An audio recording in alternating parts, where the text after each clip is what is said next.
ملک میں دیکھ لیں، دنیا میں دیکھ لیں، روئے زمین پہ دیکھ لیں، ہم روزے رکھتے ہیں، نمازیں پڑھتے ہیں، تسبیحات ہاتھ میں ہیں، لیکن ایک دوسرے کی جیب کاٹ رہے ہیں، ایک دوسرے کے حقوق چھین رہے ہیں، ایک دوسرے کے لیے مشکلات پیدا کر رہے ہیں، اور ہر بندہ دوسرے پر اپنے آپ کو مسلط کرنے کے در پہ ہے۔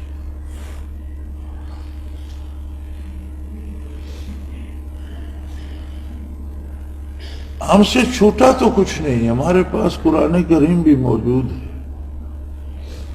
اس کی تفاسیر بھی ہیں، ارشادات نبوی اللہ صاحب صلاۃ والسلام کا ایک ایک لفظ ذخیرہ حدیث پاک میں موجود ہے، احکام فقہ کی بڑی بڑی کتابیں اور بڑے بڑے علماء موجود ہیں۔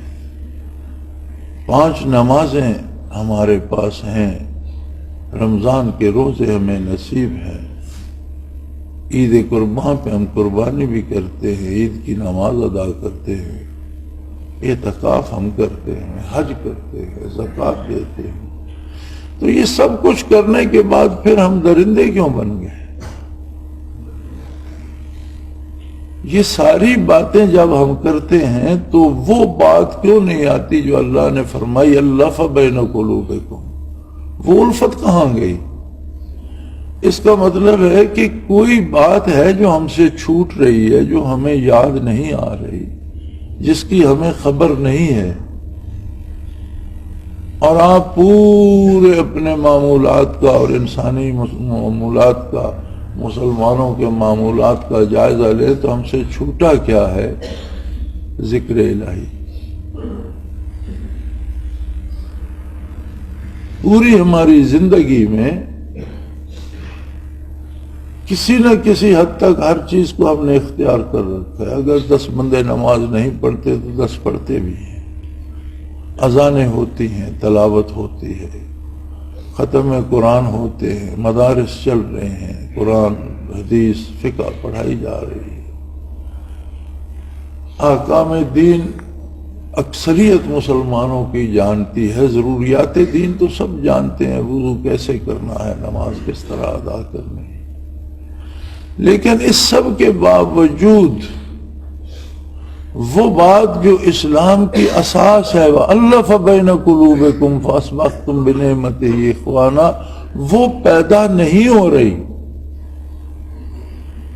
ایک دوائی کے اگر 10 اجزاء ہیں تو ان میں سے کوئی ایک جز بھی کم کر دیں تو وہ دوائی کا اثر تبدیل ہو جاتا ہے۔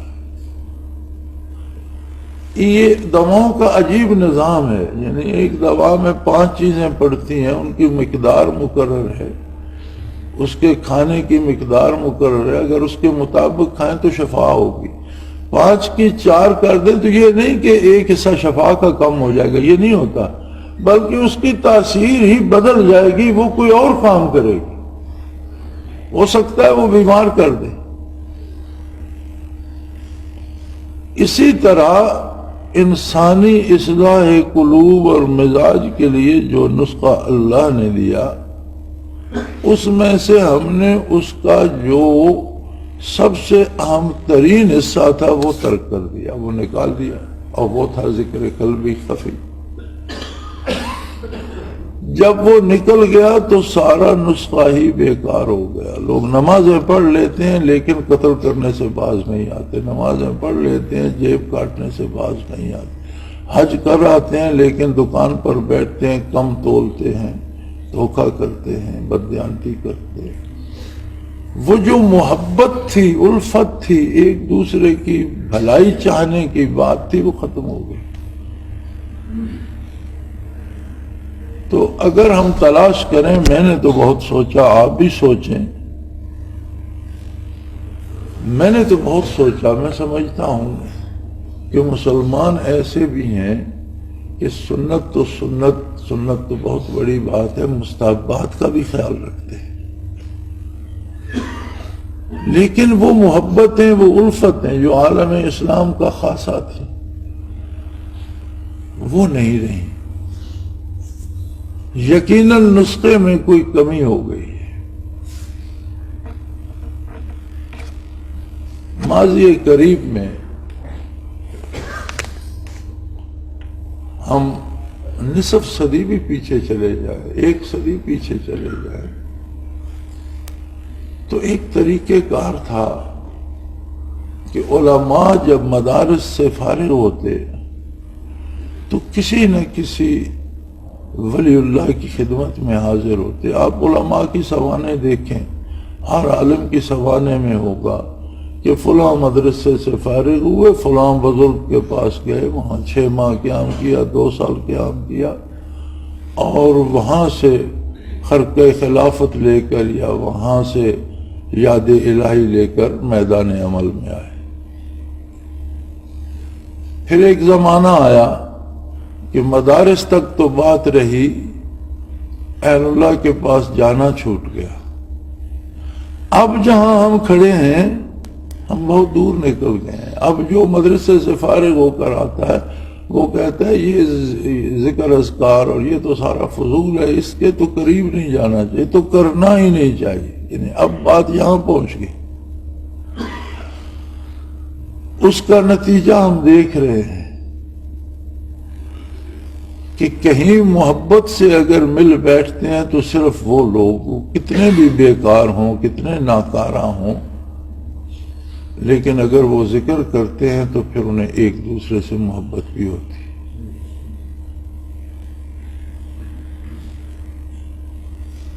اور جب میں یہ سوچتا ہوں کہ یہ تو زندگی کی سانسوں سے بھی زیادہ ضروری تھا، اور پھر میں یہ دیکھتا ہوں کہ کیا ہم نے اس کے لیے تلاش کی، جستجو کی، ہم میں طلب تھی، تو جواب نفی میں ملتا ہے۔ اس نے جب تک اس کائنات کو قائم رکھنا ہے، اس کائنات کی روح ہے ذکر الہی۔ جب کوئی ذاکر نہیں ہوگا تو قیامت آ جائے گی۔ نبی کریم صلی اللہ علیہ وسلم نے یہی ارشاد فرمایا۔ پوچھا گیا حضور قیامت کب ہوگی؟ فرمایا حتی لا یقال اللہ اللہ، جب کوئی اللہ اللہ کرنے والا نہیں ہوگا، کہنے والا نہیں ہوگا، قیامت آ جائے گی، دنیا ختم ہو جائے۔ یعنی اس ارض و سما، اس کائنات کی حیات ذکر الہی ہے۔ اب اس نے قائم رکھنی تھی، تو جب تک دنیا قائم ہے تب تک ذاکر بھی ہوں گے، اور ذاکر وہی ہے جو جس کا قلب ذاکر ہو، جسے ذکر دوام نصیب ہو،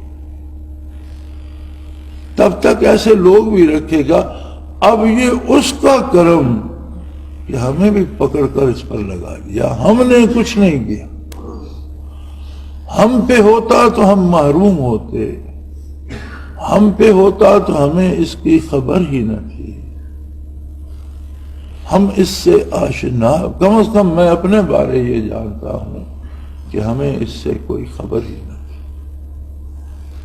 وہ ہمیں پکڑ کر اپنے ایک بندے کی خدمت میں لے گیا جس نے ہمیں بھی اس نعمت سے آشنا کر دیا۔ ہم فرشتے نہیں ہو گئے، خطائیں ہم سے بھی ہوتی ہیں، لیکن ہر خطا دکھ دیتی ہے، افسوس ہوتا ہے۔ ہماری عبادتیں بھی اس پائے کی تو نہیں، لیکن الحمدللہ ان میں اللہ کی طلب ہے، دنیا کی نہیں۔ اور یہ محض اللہ کا یہ کرم تھا کہ اس عہد میں ایک ہستی کو یہ نعمت عطا فرمائی، اور ہمیں گھیر گھار کر پکڑ کر وہاں لے گیا، اور آج بھی ہم سے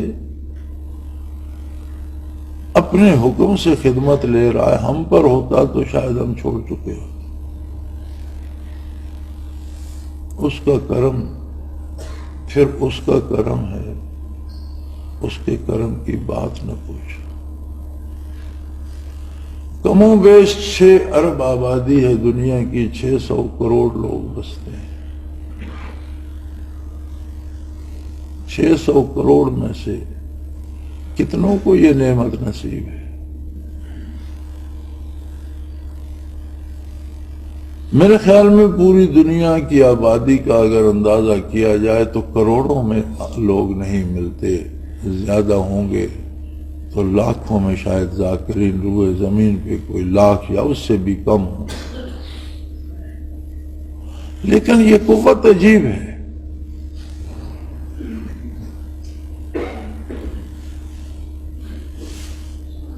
روس میں سرخ انقلاب آیا، مساجد استبل بن گئیں، کلب بن گئے، مساجد میں بدکاری کے اڈے بن گئے، نماز پڑھنا، اذان کہنا، سلام السلام علیکم تک کہنا ممنوع قرار پایا، قرآن رکھنا جرم قرار پایا، قرآن پڑھنا جرم قرار پایا، اللہ کا نام لینا قانوناً جرم قرار پایا۔ پون صدی بیت گئی، 72 سال بعد جب یہ طلسم ٹوٹا تو پھر درمیان سے نمازی بھی نکل آئے، ذاکر بھی نکل آئے، قرآن کے قاری بھی نکل آئے، اذانیں بھی زندہ ہو گئی۔ تو اس پر سوشلسٹوں نے بھی یہ لکھا ہے کہ ہم نے پوری کوشش کی اسے مٹا دیا جائے، لیکن ان میں کچھ ایسے لوگ تھے جو اندر ہی اندر اللہ اللہ کرتے رہتے تھے، جو ذاکرین تھے، ان کی وجہ سے ہم اس ملک سے اللہ کا نام مٹا نہیں سکے۔ ورنہ ایک وقت پہ روس کے ایک حکمران نے کہا تھا، نقل کفر کفر نباشد، وہ ہیو ککڈ دا گاڈ، لیکن جب یہ کفر کا طلسم ٹوٹا تو لاکھوں لوگ اللہ اللہ کرنے والے موجود تھے، وہ سلاسل تصوف تھے، ذکر قلبی تھا، ذکر خفی تھا، جس نے دین کی گرمی وہاں قائم رکھی۔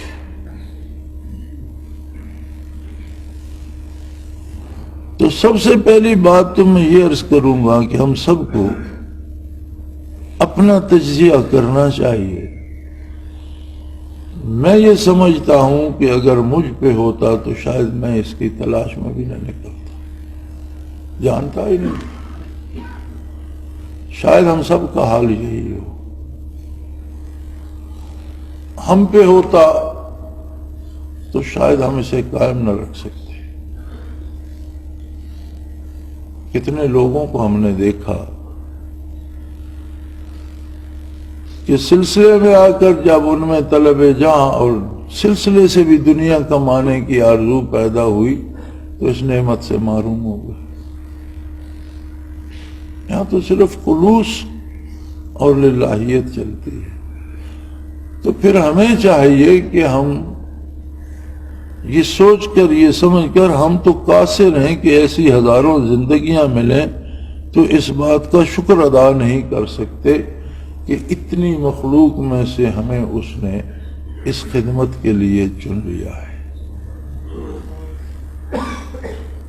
کہ کبھی تنہائی میں بیٹھ کر سوچئے گا، اور اگر اس نے یہ نعمت بخشی ہے تو اس پہ اپنی بھرپور محنت کیجئے۔ اور یہ امانت ہے عامت الناس کی، لوگوں تک پہنچانا، انہیں بتانا ہماری ذمہ داری ہے، منوانا ہماری ذمہ داری نہیں ہے۔ بتانے والوں میں بھی ایک انانیت آ جاتی ہے، اور وہ یہ چاہتے ہیں کہ جب میں بتاؤں تو اگلا مان لے تو میری اس میں نمبرداری بن جاتی ہے، اور اگر نہ مانے تو پھر میری توہین ہوتی ہے۔ ایسی بات نہیں ہے، اپنی نمبرداری کے لیے نہیں بتانا، اس لیے بتانا ہے کہ ہمارے پاس یہ امانت اولاد آدم کی ہے، اور خاص کر بندے مومن کی ہے، تو ان تک بات پہنچائی جائے، انہیں سمجھا دیا جائے۔ ماننا نہ ماننا یہ ان کا کام ہے، مانیں گے تو ان پر بھی اللہ کا کرم ہوگا، ہم پر بھی اللہ کا کرم ہوگا، نہیں مانیں گے تو ہمارا بات پہنچانے کا حق ادا ہو جائے گا، ہماری ذمہ داری ادا ہو جائے گی۔ سو میرے بھائی، ان ساری باتوں کو سوچ کر اندازہ کیجئے کہ اللہ کا کتنا کرم ہے ہم پر، اس اعتبار سے اس میں محنت کیجیے، اسے قائم رکھیں، اس پہ جان لگا دیں اور ایک ایسی قوت پیدا کریں جو اس معاشرے سے ظلم کو ختم کرے، قتل و غارت گری کو ختم کرے، لوٹ مار کو ختم کرے اور عدل کے قیام کا سبب بن جائے۔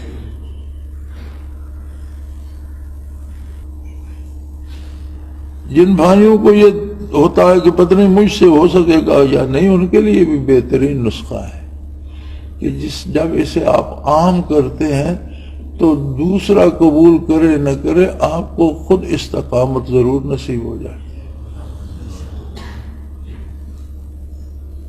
ایک طرف فائدہ ضرور ہوتا ہے، دونوں کو ہو تو نور علی نور، لیکن اگلا قبول نہ بھی کرے تو دعوت دینے والے کو دعوت کے بدلے اللہ کریم استقامت عطا کر دے۔ تو یہ ایک گھونٹ جو ہے اس کی لذت ختم نہیں ہوتی، آگے کی باتیں تو آگے جا کر کریں گے۔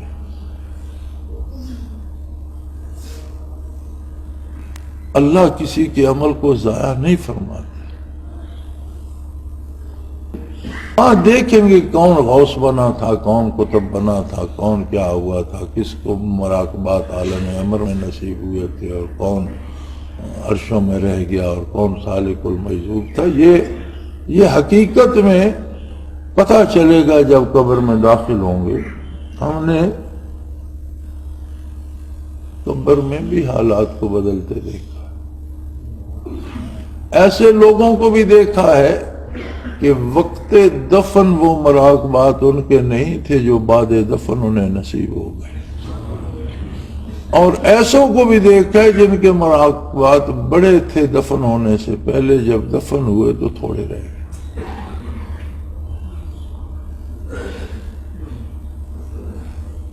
تو کوئی چیز دکان میں رکھی رہتی ہے، صحیح وزن تب پتہ چلتا ہے جب وہ اس پہ ترازو پہ تولی جاتی۔ ترازو قبر ہے، یہاں کے سارے دعوے ہیں، میں یہ ہوں، میں وہ ہوں، میں کچھ بھی نہیں ہوں، بس مجھے اللہ کی یاد ہمیشہ نصیب رہے، یہ سب کچھ ہے، باقی کچھ بھی نہیں۔ اس پہ قائم کر لو اپنے آپ کو، اس پہ جم جاؤ، یہ بہت بڑی نعمت ہے۔ اور اتنی مخلوق میں سے اگر آپ کو اللہ نے یہ توفیق بخشی تو وہ قادر ہے، اس کو تو قائم رکھے گا، ہم نہیں ہوں گے کوئی اور ہوگا، ہم نے تو ہمیشہ نہیں رہنا۔ اللہ ہمیں قائم رکھے، اسی پر موت دے تو ہمیں جانا تو ہے، پھر کوئی اور ہوگا، چھوڑ دیں گے تو کسی اور کو توفیق دے دے گا۔ عَسَىٰ اللہ بِقَوْمٍ يُحِبُّهُمْ وَيُحِبُّونَهُ، کسی اور کو اپنے عشق میں مبتلا کر دے۔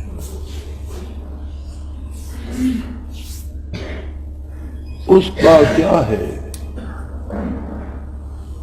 اس کا کیا ہے، تم نہ سہی تو چاہنے والے اور بہت، ترک تعلق کرنے والوں تم تنہا رہ جاؤ۔ تو اللہ کریم یہ نعمت نصیب فرمائے، اس پہ محنت کرو، سارے دکھوں کا علاج اس میں ہے۔